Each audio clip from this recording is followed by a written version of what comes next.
پھر عباس نے عرض کیا حضور میں نے یہ عرض کیا تھا کہ ابو سفیان کو پروٹوکول دیا جائے، ہمیں فائدہ ہوگا، یہ سردار ہے، بادشاہ ہے، مکہ کی باغ ڈور کا مالک تھا جو مسلمان ہو چکا ہے، اسے عزت دی جائے۔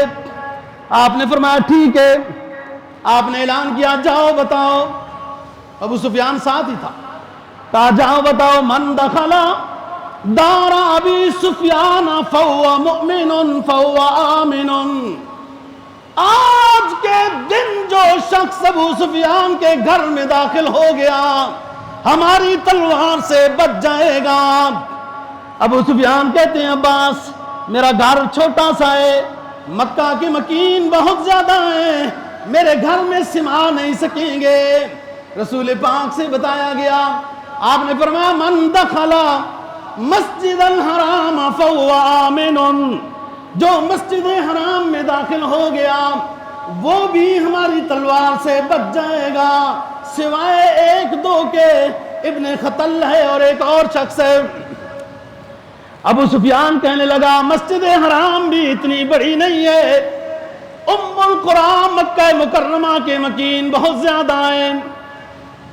آپ کو بتایا گیا، آپ نے فرمایا من دخل فی دارہ واغلق بابہ فہو آمن، جو شخص اپنے گھر داخل ہو گیا ہمارے مقابلے میں نہیں آیا، اپنا گیٹ بند کر لیا، ہم اسے بھی کچھ نہیں کہیں گے۔ ابو سفیان خوش ہوا کہ اب امن کا اعلان سمجھ میں آتا ہے۔ ادھر مشوری ہو گئی، ابو سفیان مسلمان ہو گیا، کوئی خوش ہو رہا ہے، کوئی لعن طعن کر رہا ہے۔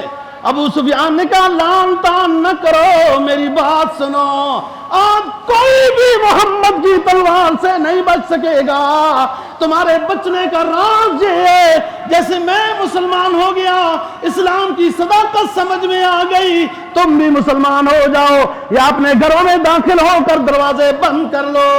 ہندا نے بھی کچھ اعتراضات کیے، گلے شکوے کیے، امیر معاویہ رضی اللہ تعالیٰ عنہ کی امی نے، ابو سفیان کی بیگم نے، آپ نے کہا بیگم جی آج پر تولنے کی ضرورت نہیں ہے، آج عاجز بننے کی ضرورت ہے، محمد معاف کرنے آیا ہے۔